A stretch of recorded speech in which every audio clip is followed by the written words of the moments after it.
How do we know that CCOs do actually perform in terms of cost benefit, or are we just plunging into this structure on a hope, an expectation?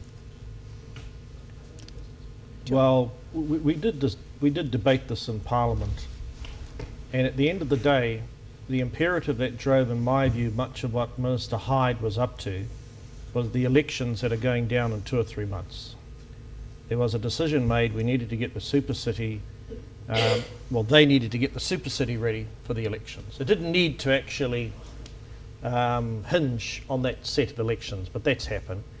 And a clear choice has been made that there's a view, it's not a view that I actually subscribe to, that these kinds of organisations within a council bureaucracy are inefficient, are not going to actually act as a catalyst. And when you're a central government politician and you've just come from an election, you tend not to worry about petty details such as cost-benefit analysis. You say to yourself, I've just had an election, I've fought my view of life and the preferences I've put before the public in this way, and I think you'll find that's what Rodney Hyde's done. He's just gone ahead and done it, and it's based on an assumption that these standalone organisations will deliver a superior benefit than a more agglomerated council structure. I think that's probably the most honest thing I can say as someone who was on the select committee.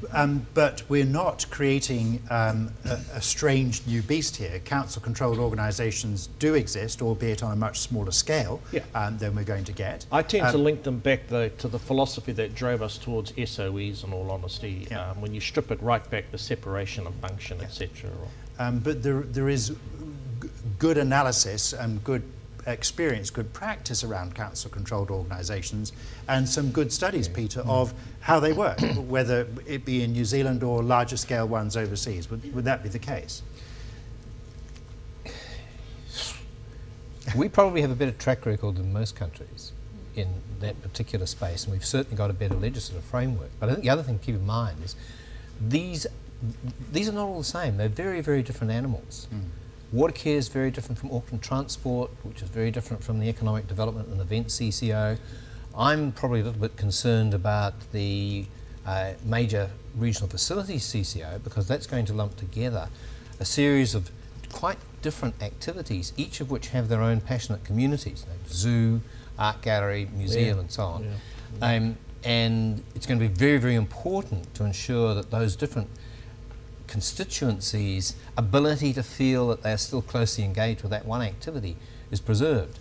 So there are some issues, but I generally agree with Shane. This is a judgment made based on an act of faith. The qualifier I'd put on that is that these things will be exposed to public scrutiny. The Audit Office has a review function in respect of the Auckland Council, which I wouldn't underrate. I think they will take that very, very seriously. In fact, I know they're looking at how they gear up their own resources in order to be able to do that effectively. But it's the other thing I would say is that the evidence of cost-benefit studies about major changes in local government tells you that the before and after are always fundamentally different.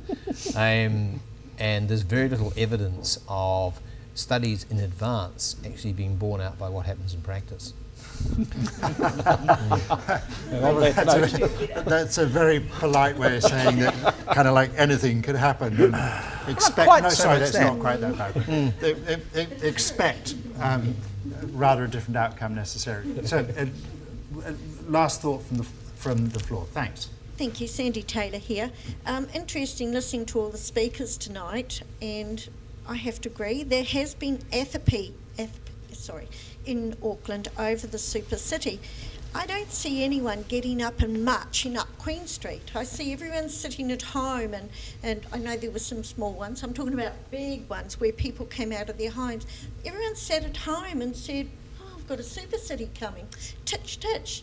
No one actually, we had the submissions and many of them and many weeks and months of sorting them out, but they were from ratepayer groups and people like that. We were the people in the street that are saying, we don't want the Supercity. Well, we've got it.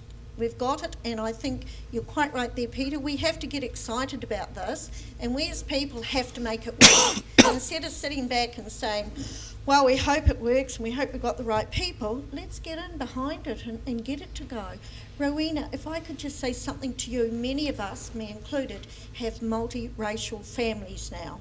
And much as I don't have a Pacifica in my house, I have 2 other races, and I too would like to see more representation, but don't feel because they're not here that your race or any other race isn't being represented, because we do have some, and as I say, I look at my house and think, how did that happen?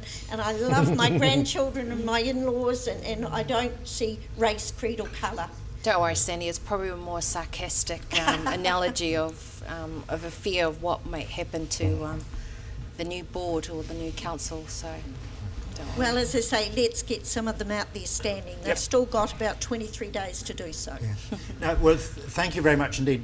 To summarise, well, I won't even attempt to summarise, but we've heard some very big themes tonight about the nature of the structure that's coming. So thank you very much for outlining that for us, Peter, and to Shane and Nikki for your comments on that, about how that process has worked. That very strong sense that there is a huge amount to play for here in terms of making the structure come alive and getting some sense of engagement and some excitement about it. And some astonishingly large challenges around where we would need to take our city over the next decade or two for it to become all that it could possibly be. So thank you very much to our panellists, to Shane, to Dushko, to Rowena, to Peter, to Philip and to Nikki. Thanks to you and Jason. I'm sorry I hadn't brought you back into the loop, but I look forward to looking back over those tweets later. Don't forget, you'll be able to look at video clips from tonight on YouTube within the next few days. And last but by no means least, don't forget, this forum, this space, 5:30 next Tuesday, we'll have the 7 mayoral candidates here.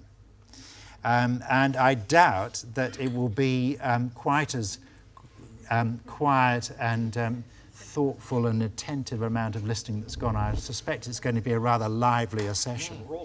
So anyway, thank you very much indeed for being here this evening, and I hope that many of you will be able to come next week as well. Thank you and good night.